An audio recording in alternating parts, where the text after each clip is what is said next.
बंधुओं, जय श्री कृष्ण, जय श्री राधे। मैं विश्वनाथ भारद्वाज आपको एक नई जानकारी देने के लिए उपस्थित फिर से हुआ हूँ। बंधुओं, हम कहते हैं कि हम बहुत भक्ति करते हैं, बहुत पूजा पाठ करते हैं, बहुत कुछ करते हैं। तो क्या हमें पहली बात तो ये समझ लीजिए कि मंदिर जाते हैं, लोग सोचते हैं कि हम मंदिर जाना भक्ति है।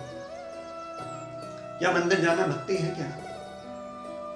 क्योंकि यदि मंदिर जाना भक्ति होता तो फूल बेचने वाला भी मंदिर जाता है, चप्पल जो बाहर स्टैंड बना के रखते हैं वे भी मंदिर जाते हैं, प्रसाद बेचने वाला भी मंदिर जाता है, और अन्य अन्य जो अपने व्यापार के उद्देश्य से जाते हैं। कोई खिलौनों की दुकान लगा लेता है, आप देखो कहीं मूर्ति वाले बैठे हैं। मंदिर तो सब जा रहे हैं, लेकिन मंदिर जाने का नाम भक्ति नहीं है। चलो मंदिर भी चले गए तो मंदिर जाके लोगों को तो घंटा बजाना तक नहीं आता, जोत बनानी नहीं आती, जोत बने कैसे? तो आज मेरा उद्देश्य है कि मैं आपको दो बातें बताऊं कि घंटी कैसे बजाते हैं मंदिर में जाके और भगवान की जोत कैसे बनाते हैं। आप एक बात बताओ कि यदि आप किसी के घर गए तो आपने घंटी, जब घर के दरवाजे पर आप पहुंचेंगे तो क्या करेंगे? आप घंटी बजाते रहेंगे उसके दरवाजे की, या केवल एक बार बजाएंगे? एक ही बार बजाएंगे ना, आराम से कि हाँ भाई ठीक। और जब हम मंदिर जाते हैं तो क्या करते हैं? अगर मंदिर के अंदर 10 घंटे लग रहे हैं तो 10 को टन टन टन। भैया क्या है? आप मंदिर गए हो, भगवान ने आपको हल्के से आप बजाओगे तो भगवान की प्रसन्नता होगी कि देखेंगे हाँ कोई आया, भाई कौन बच्चा आया, बड़े प्रेम से इसने घंटी बजाई। और आप जबरदस्ती क्या किसी के दिमाग पर शोर करोगे तो क्या उसको अच्छा लगेगा? और मैंने ये भी देखा है बंधुओं कि जब लोग जाते हैं तब तो घंटी बजाते ही बजाते हैं, और जब लौट के आते हैं वापस तो भी भगवान के मंदिर की घंटी बजाते हैं। अब आप बताओ कि जब आप किसी के घर से वापस आते हो तो क्या उसके घर की बाहर आके बेल बजाते हो कि भैया मैं जा रहा हूँ? तो मतलब कहने का ये है कि जब जाते हैं तो केवल एक बार घंटी बजानी है प्यार से, और जब वापस आते हैं तो घंटी नहीं बजानी, क्योंकि आते समय कोई घंटी नहीं बजाता है। ये घंटी बजाने का मंदिर का नियम है। घर में घंटी कैसे बजाते हैं उसका भी एक विधान है।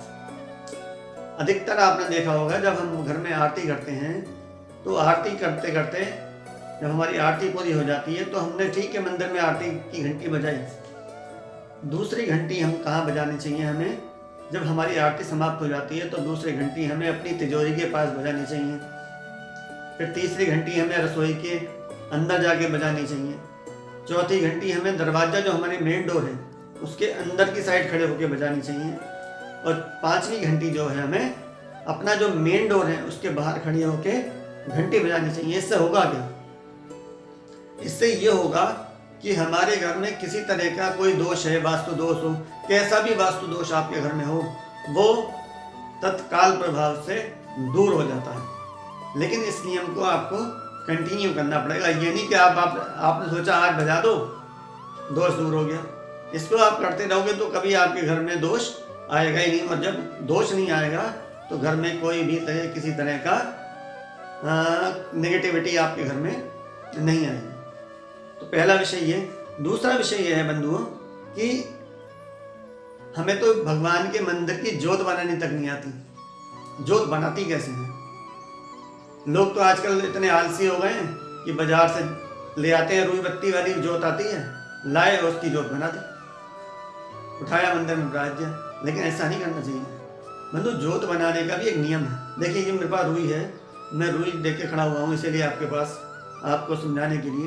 देखिए सीधे सीधे बहुत से लोग ऐसे बना देते हैं, दोनों कोने मोड़े बन गई जोत, यूं सॉरी ऐसे लेते हैं रुई और बन गई जोत, उठा गए यूं न बैठा दी।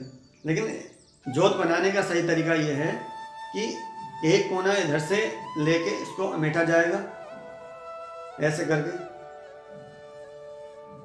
और एक कोना इधर से अमेठा जाएगा, और फिर जब इसको हम दोनों को ऐसे मिलाएंगे देखिए दोनों कोने बिल्कुल दिख रहे हैं आपको, इन दोनों कोनों को मिलाया जाएगा और फिर थोड़ी सी रुई यहाँ से छुटाओ और इसको यहाँ रख के मेठ दोगे तो ये बन गई ज्योति। अब इस ज्योति को अब हमने 2 तार मिलाए, इसका रीज़न क्या है? इसका रीज़न ये है कि हमें कोई घर का बल्ब जलाना हो, घर का एसी चलाना हो या पंखा चलाना हो तो हमें कितने फेस की जरूरत पड़ती है? 2 तार होते हैं ना, एक न्यूट्रल होता है, एक फेस।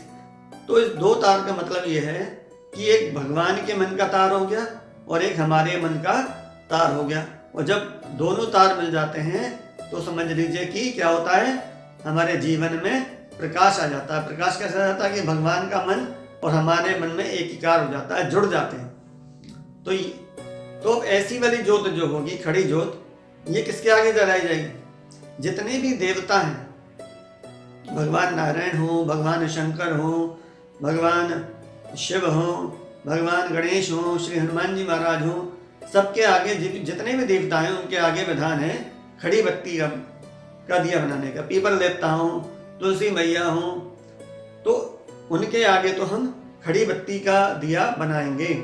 लेकिन यदि हमें लक्ष्मी माता की पूजा करनी है, दुर्गा माता की पूजा करते हैं, हम देवी को मानते हैं, तो हमें क्या करना है? तो हमें ऐसी 2 जगह बत्ती लेनी पड़ेगी। ऐसी बत्ती लेंगे, रुई लेंगे और रुई को ऐसे मथेंगे। देखते रहिए, मैं मत रहा हूँ। एक तार तो ये हो गया और मैंने दूसरी और रुई ली है और एक तार हमने इसको भी मथा। अब एक तार ये हो गया और एक तार ये हो गया। ये 2 तारों को फिर हमें मिलाना है। जैसे हमने देवताओं के लिए बत्ती बनाई है, सेम डिट्टो वैसे ही करना है और फिर इसको मथना है। मथने के बाद क्या करना है? अब ये बन गई बत्ती। अब जब हम किसी भी देवी की हम पूजा करते हैं, दुर्गा जी की, लक्ष्मी माता की, तो हमारा दिया जितना बड़ा हो तो कोशिश करें जितनी बड़ी बत्ती होगी उतना ही अच्छा रहेगा। क्योंकि यदि हम दुर्गा जी की पूजा कर रहे हैं तो बत्ती बड़ी होने से हमारे घर में शक्ति आएगी, हमारे अंदर बल आएगा, हमारे ताकत आएगी, हम यशस्वी होंगे। और लक्ष्मी माता की अगर हम जोत बनाते हैं जितनी लंबी हो सके, जितना बड़ा हमारा दिया हो, तो क्या होगा?